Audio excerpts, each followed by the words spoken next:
这是你的大舅母。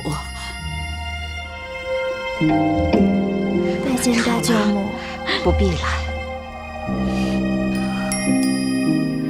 这是你的二舅母。拜见二舅母。好了，这个是你先朱大哥的媳妇儿朱大嫂子。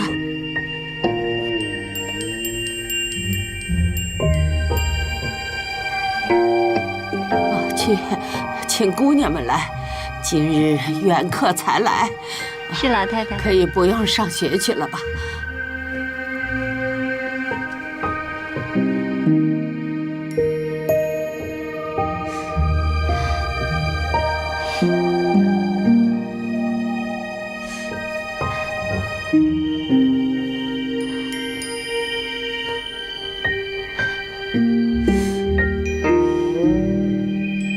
贾母看到黛玉身体面孔虽确若不胜，却有一段自然的风流态度，便知道她有不足之症，却不知常服何药，如何不急为治疗？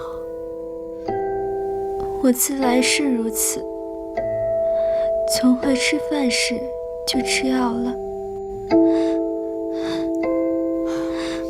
到如今都没断过。那一年我3岁的时候，听说来了一个赖头的和尚，说要化我去出家。我父母固是不从，他又说，既如此，那你的病是再也不能好的了。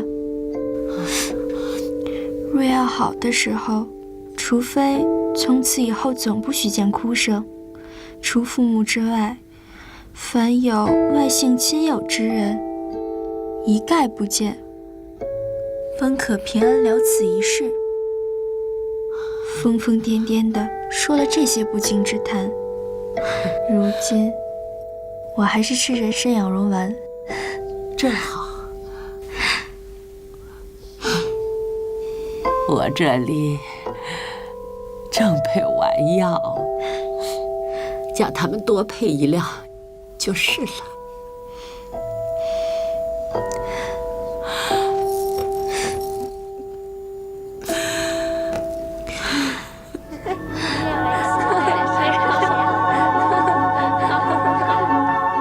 老太太他们来了。老祖宗，我们给你请安了。老祖宗好。这是你迎春姐姐，这是你探春妹妹，这个是你的惜春妹妹。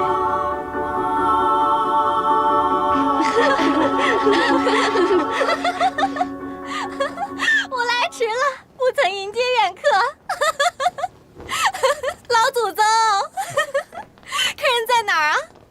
黛玉心里纳闷儿，这些人个个皆脸生屏气，恭肃严整。哎呦，来的是什么人？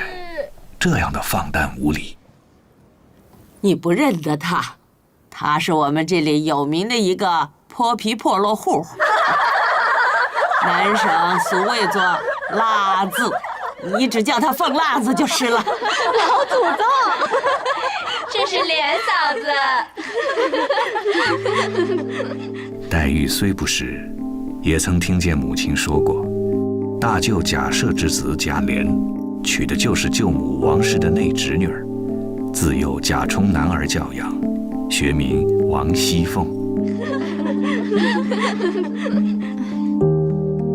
拜见嫂嫂。妹妹，哎呦，天底下真有这样标致的人物，我今儿才算见了。况且这通身的气派，竟不像老祖宗的外孙女儿，竟是个嫡亲的孙女儿。怪不得老祖宗天天口头心头一时不忘呢。哎呀，只可怜我这妹妹命苦，这么姑妈便就去世了。我才好了，你倒来招我，你妹妹远路才来，身子又弱，才劝住了，快在休提前化了。正是呢，我一见了妹妹，一心都在她身上了，又是喜欢又是伤心，竟忘了老祖宗。哎呀，开打开打！妹妹几岁了？可也上过学，现吃什么药？在这里呀，不要想家，想要什么吃的、什么玩的，只管告诉我。丫头老婆们不好了，也只管告诉我。瞧瞧。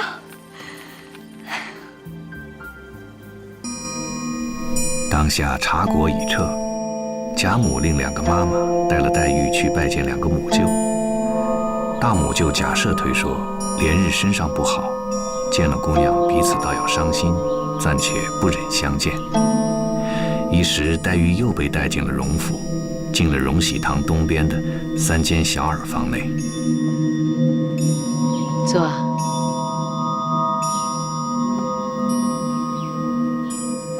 太太，这是白二爷新做的衣裳。搁在这儿吧。哎，来，坐到我这边来。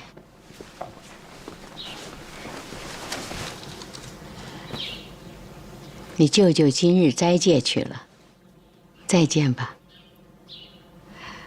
只是有一句话嘱咐你，你这3个姊妹倒都极好，以后一处念书、识字、学针线，或偶一玩笑，都有尽让的。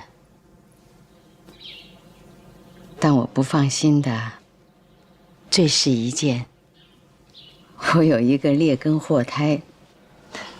是家里的混世魔王，今日依庙里还愿去了，尚未回来。今天晚上看见便知。你只以后不要睬他，你这些姊妹都不敢沾惹他的。黛玉亦常听得母亲说过，二舅母生的有个表兄，乃贤育而淡，顽劣异常，极恶读书，最喜在内围厮混。外祖母又极溺爱，无人敢管。今见王夫人如此说，便知说的就是这表兄了。如今我来了，怎只和姊妹们同处？那兄弟们自是别院令事的，岂得去沾惹之理？你不知道缘故，他与别人不同，自幼因老太太疼爱，原系同姊妹们一处娇养惯了的。若姊妹们有日不理他，他倒还安静些。纵然他没去，不过出了二门，背地里便拿着他2个小妖出去，叽咕一会子就完了。若这一日姊妹们和他多说一句话，他心里一乐，便生出多少事来。所以嘱咐你别睬他。他嘴里啊，一时甜言蜜语，一时有天无日，一时又疯疯傻傻，只修信他。太太，老太太那边盛晚饭了。哦。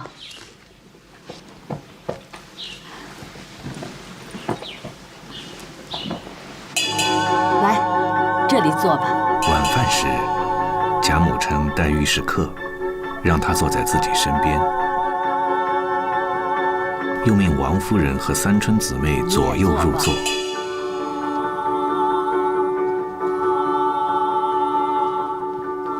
李纨和凤姐2人立于岸旁不让。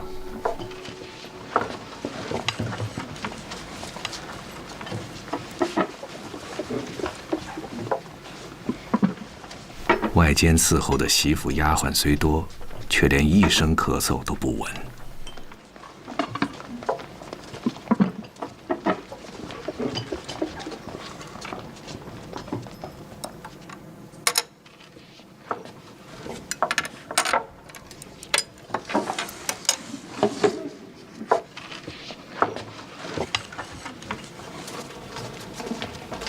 既然饭毕，各有小丫鬟捧上茶来。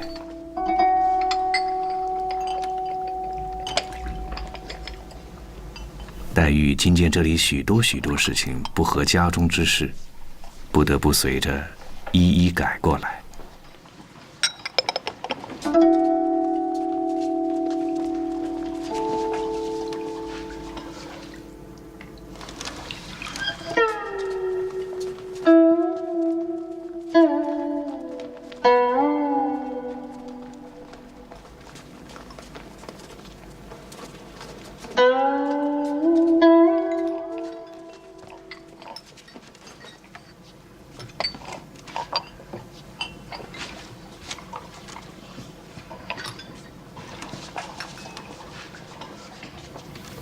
你们去吧，好，让我们自在说话。宝二爷回来了。宝儿回来了，在哪儿呢？我看看去。老祖宗，老祖宗，宝儿回来了，你回来了，给您请安来了。宝玉回来了，去见你娘来。是啊，快去吧，去吧。有声奇怪，倒像在哪里见过一般。我等眼熟到如此。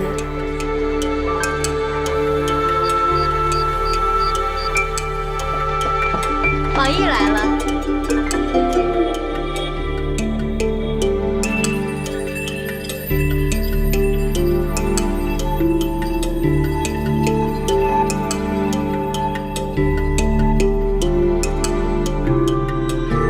外客未见就脱了衣裳，还不去见你妹妹？这个妹妹我曾见过的。可又是胡说！你又何曾见过她？我虽未曾见过她，然我心里看着面善，就算是旧相识。今日只做远别重逢，也未为不可。更好，更好。若如此，更相和睦了。妹妹可曾读过书啊？不曾读，只上了1年学，些许认得几个字。妹妹的尊名是哪2个字啊？该玉。哦，那表字是何？无字。我送妹妹一个妙字吧，不若频频2字，极妙。宝哥哥，这2个字从何而出啊？古今人物统考上说，西方有时明代，可代画眉之墨。况这妹妹眉尖若蹙，用取这2个字，岂不两妙了？只恐又是你的杜撰吧？除4之外，杜撰的太多了，偏只是我是杜撰不成。你瞧瞧他，我自己上去看故事。可也有玉没有？我没有那个。想来那玉是一件罕物，岂能人人有的？什么罕物？人人之高低不择，还说通灵不通灵呢？我也不要这样去走了。这可使不得！快找啊！上哪儿去了？你们快去找找啊！哎呦，找！在哪儿呢？哪儿呢？在这儿呢。老太太。哎呦，孽障！你生气，打人骂人容易，何苦摔那命根子？家里姐姐妹妹都没有，但我有。我说没趣儿，如今来了这么一个神仙似的妹妹，也没有。可知这不是个好东西。哎呀，你这妹妹原有这个来的。因你姑妈去世时舍不得你妹妹，遂将她的玉带了去了。一则宣殉葬之礼，记你妹妹之孝心；二则你姑妈之灵，也可全作见了女儿之意也。因此他只说没有这个，不便自己夸张之意。你如今怎比得他啊？还不好生慎重带上，仔细你娘知道了啊？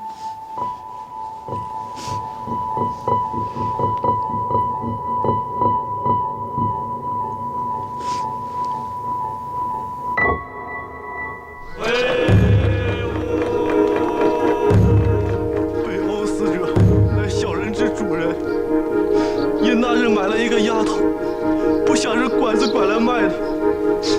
这拐子现已得了我家银子，我家小主人原说第3日方是好日子，再接入门。这拐子又悄悄卖与薛家。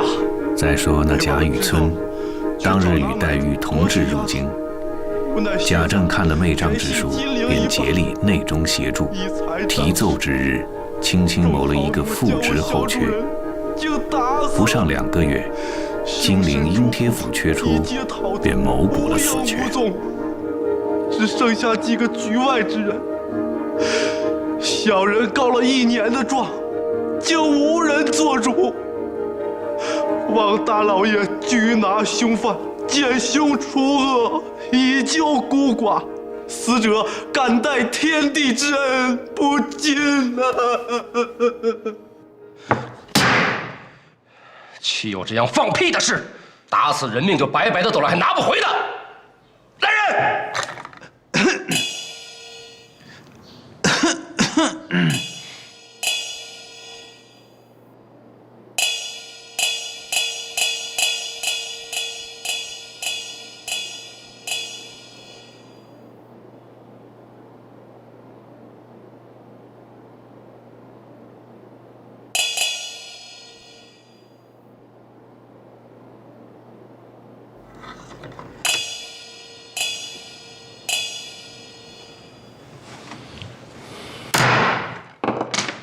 退堂。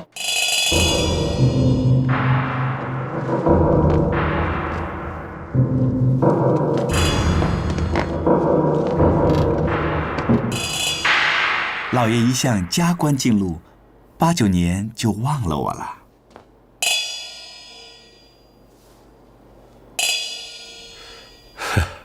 却十分面善得紧，只是一时竟想不起来了。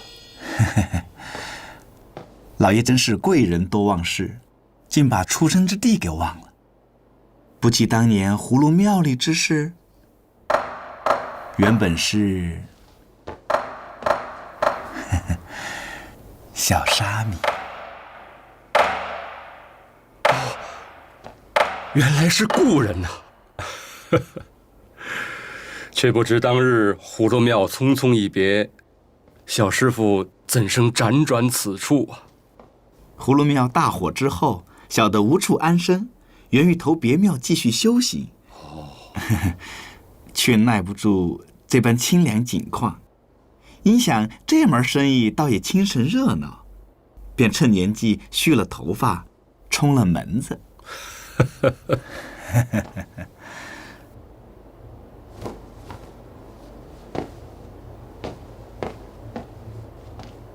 既知私事，不妨告知。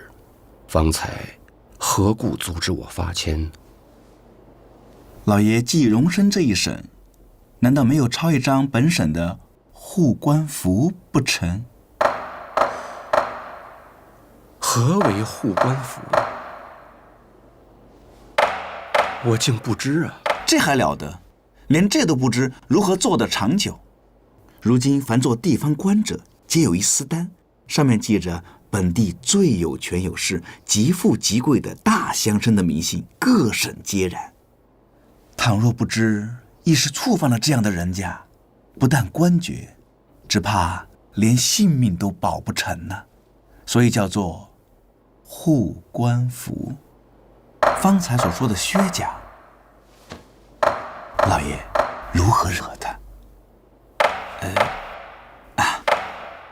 雨村看时，上面皆是本地大族名宦之家的艳俗口碑，其口碑排写得明白，下面所注的皆是自10祖官爵并房次。老爷，您看，假不假？伯玉为堂，金作马。阿房宫300里，住不下金陵一个史。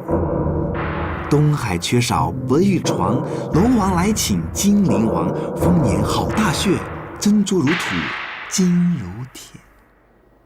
这说的就是本地贾史王薛4家。这4家联络有亲，一损皆损，一荣俱荣，扶持遮事，具有照应的。经被告打死人的薛，就是丰年好大薛的雪。不但靠这三家，他亲友世交在都在外的本亦不少。老爷，如今拿谁去啊？如你这样说来，却怎么了结此案呢？大约你也深知这个凶犯躲逃的方向了吧？啊？不瞒老爷讲，不但凶犯的方向我知道，一并那拐卖之人我也知道，买主死鬼我也深知道。老爷，且听我慢慢说给你听。被打之死鬼，乃是一乡绅之子，名唤冯渊。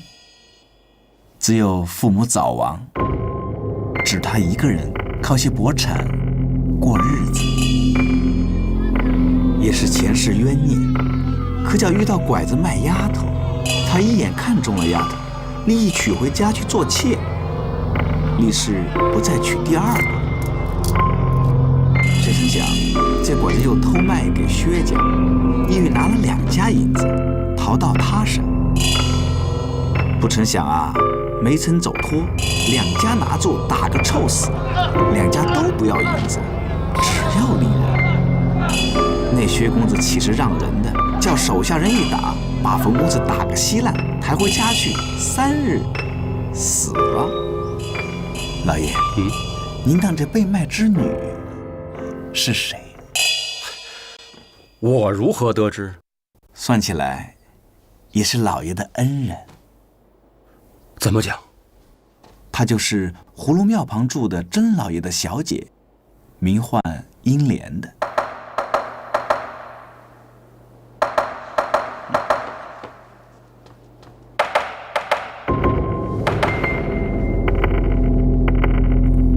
就是他。闻得这孩子养在5岁上被人拐去，可为何到如今才来卖呢？这类拐子单管偷拐5、6岁的儿女，找一僻静处养着，待12、13岁，夺其相貌，再带他拐卖他乡。当日英莲，我们天天陪他玩耍，虽隔7、8年，模样出脱的整齐好些。但大概相貌自是不改，熟人易认。况且他眉心有一颗米粒儿大小的胭脂痣，是娘胎里带出来的，所以我却认得。偏生这拐子租了我的房舍居住，那日拐子不在家，我也曾问他，他是被拐子打怕了的，万不敢说，只说拐子是他亲爹，因无钱还债，故卖他。我又哄之再四，他又哭了，说我不记得小时之事，这可无疑了。那日冯公子相看了，兑了银子，拐子醉了，自叹道：“今日罪孽可满了。”又听见冯公子说3日之后过门，他又转为忧愁之态。我实在于心不忍，带拐子出去，又命内人前去跟他解释，这冯公子一定要选个好日子来接你，一定不会把你当丫鬟看待。况这冯公子是个绝风流人品，家里颇为富足，后事可想而知，何必忧闷？听如此说，他才略解忧闷，自以为从此得所。谁料天下竟有这等不如意事。第2日，拐子又卖与薛家，若卖与第2人还好，这薛公子闻名人称呆霸王，最是天下第一个弄性上气的人。其使钱如土，打个落花流水，生拉硬拽，把个英莲拖去，如今不知死活。这冯公子空喜一场，一念未遂，反花了钱，送了命，岂不可叹？唉，这也是他们的孽障啊！遭遇亦非偶然。这薛家纵比冯家富贵，想其为人，自是姬妾众多，淫逸无度，未必及冯渊定情于一人者，这正是梦幻情缘，恰与一对薄命儿女啊！且不再议论他吧。至目前这官司，该如何抛断才好啊？小人听闻老爷能补升此任，也系贾府、王府之力。此薛蟠乃贾府之亲，老爷何不顺水行舟，做个人情，将此案了结，日后也好见贾府、王府啊！唉，你说的何尝不是？只是事关人命啊！蒙皇上隆恩，起复委用，实是重生再造。正当担心竭力图报之时，岂可因私而废法？是我实不能忍为者。老爷讲的何尝不是大道理？但现今世上是行不通的。岂不闻古人有云：大丈夫相使而动，又曰趋吉避凶者君子也。照老爷这一说，非但不能报效朝廷，而且自身难保啊！还望老爷三思为妥。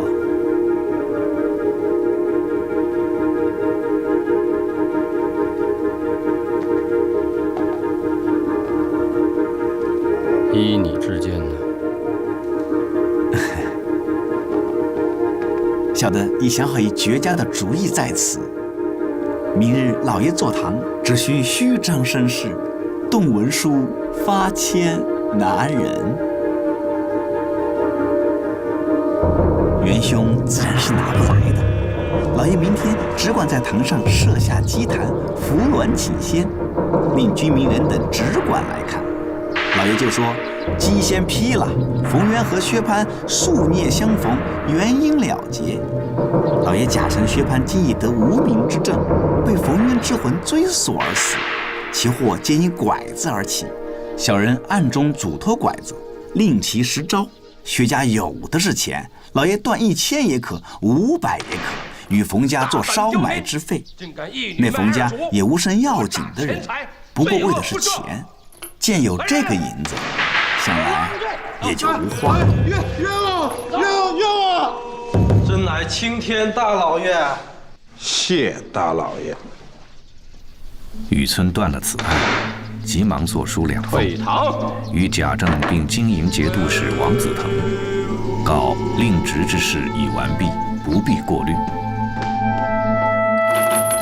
雨村又恐门子对人说出当日平见时的事来，因此心中大不乐业，到底寻了个不是，远远地冲发了他才罢。且说那个买了英莲打死冯渊的薛公子薛蟠，是内躺钱粮采买杂料的皇商，其寡母与荣国府贾政夫人王氏是一母所生的姊妹，尚有一小2岁的妹妹，乳名宝钗。闻得都中乃第一繁华之地，便借宋妹妹备选公主、郡主入学陪侍，充为才人赞善之职。起身长行，视人命官司为儿戏，自以为花上几个臭钱，没有不了的。姐姐，对姑妈想多好，这是宝丫头，这是宝儿，来，宝丫头。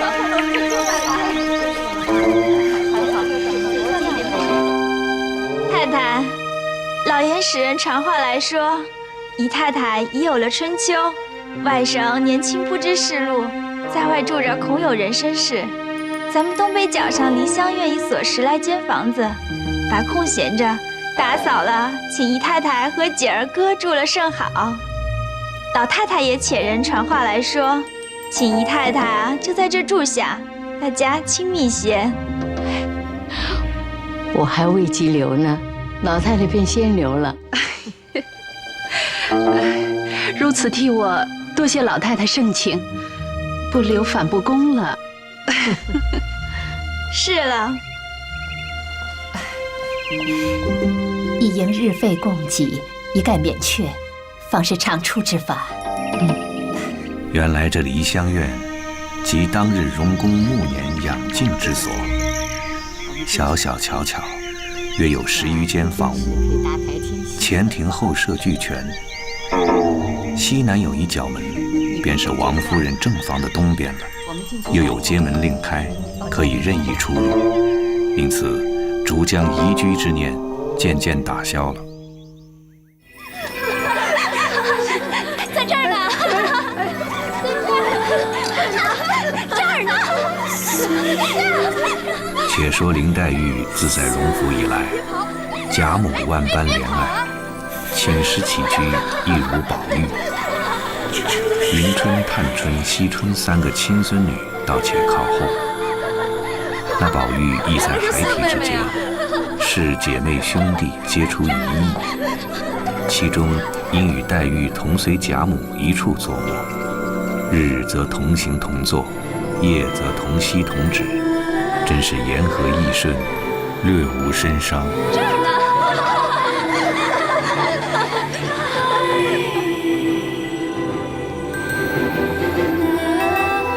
二姐姐，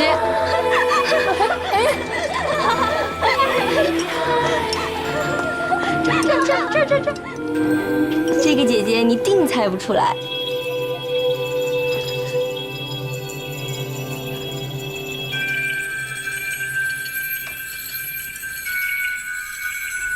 定是新来的宝姐姐。不想，如今突然来了一个薛宝钗，果真是宝姐姐呀！年岁虽大不多，然品行端正，行为豁达，随分从时，不比黛玉孤高自许，目无下尘。因此，黛玉心中便有了一些抑郁不忿之意，宝钗却浑然不觉。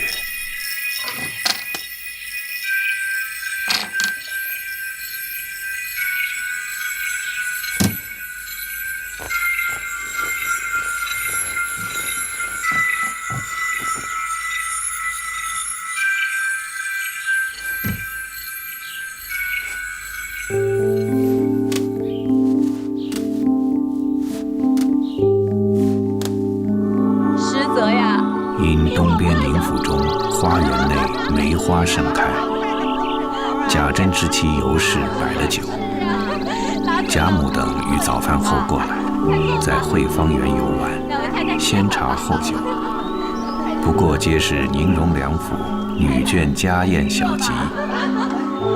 你这媳妇甚好，是个极妥当的，我看你今后是越发的省心了。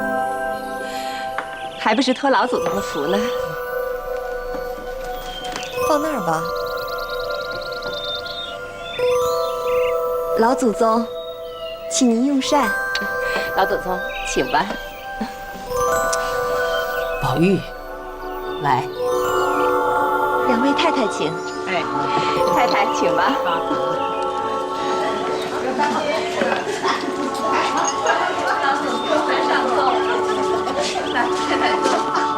老祖宗，请。老祖宗，喝点。太太，请。好。太太请。好。啊，他还小，老爷不喜欢他兄弟乱吃酒的。你就给我倒一点吧，让宝叔也新鲜一回。今日赏花，看在你的份上，我做主开戒，只尝一口。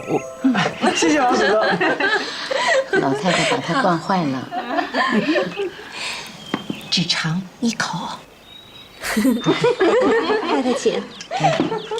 老太太请，太太请。来，宝兄弟，来。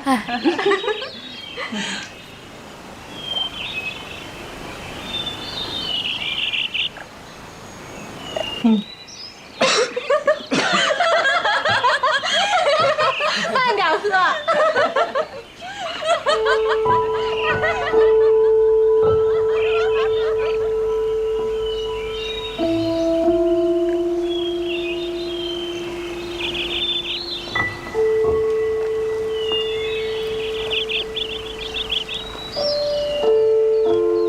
叔可是罚了。哪里就罚了？玉儿可是醉了。我说不敢给他吃酒的，只是困了，跟老太太、太太告个罪，想歇个午觉去。也好，我们这里吃酒，你待着也怪闷的。那我带宝叔去吧。不怕啊，跟了你侄儿媳妇去，歇个短就来。宝叔，跟我来。当下，秦氏引了一簇人来至上房。宝玉抬头看见一幅劝人勤学苦读的画，还有对联：世事洞明皆学问，人情练达即文章。已断断不肯在这里，于是秦氏便领了宝玉往自己房里去了。哎呦，哪有个叔叔往侄儿房里睡觉的理呀？哎呦呦，不怕您恼，他才多大呀，就忌讳这些个。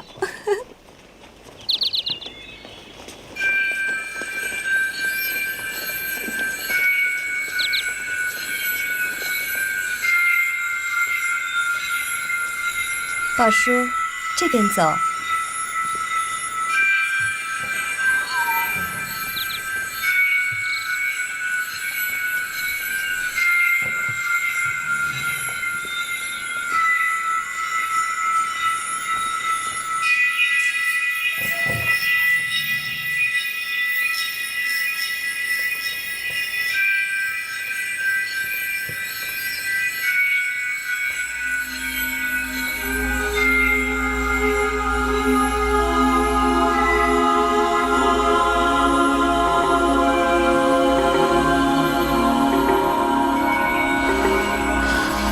好香啊！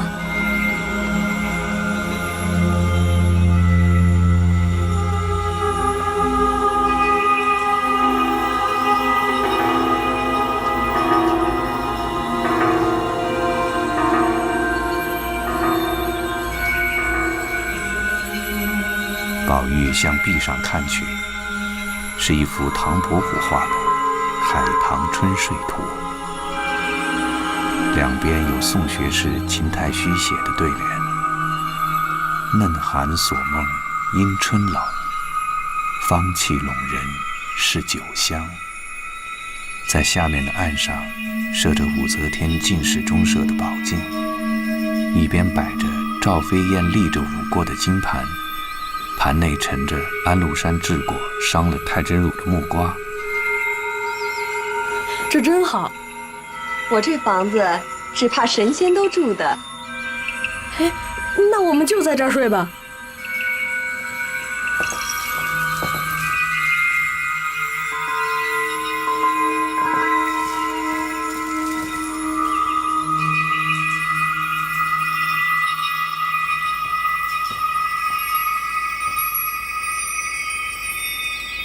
上面还设着寿昌公主于含章殿下卧的榻，悬的是同昌公主制的连珠帐。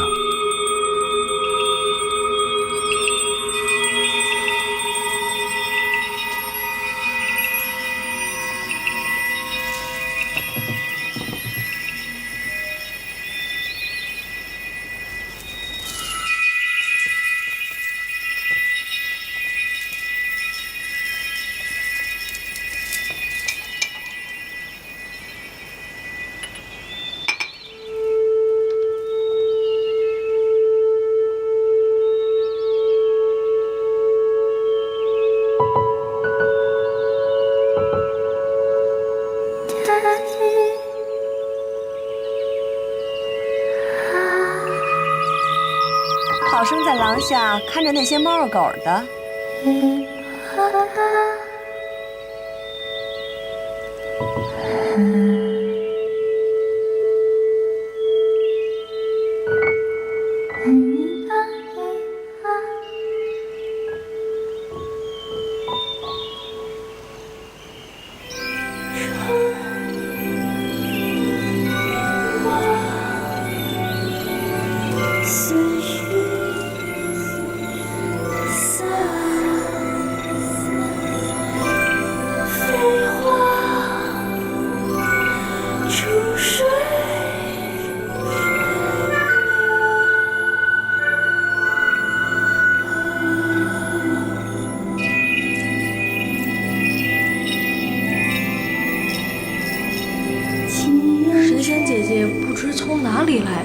不知要往哪里去，也不知这里是何处，期望携带携带。我居离恨天之上，冠愁海之中。乃放春山浅香洞，太虚幻境，景幻仙姑是也。原来是景幻姐姐啊！我乃思人间风情月债，长尘世女怨难痴。因近来风流冤孽缠绵于此处，是以前来访茶机会，不散相思。何谓不散相思啊？我今日与你相逢，亦非偶然。此处离我境不远，近来恰有新填《红楼梦》仙曲12支，可随我一游。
神仙姐姐引我到那客司中游玩游玩吧，不知可使得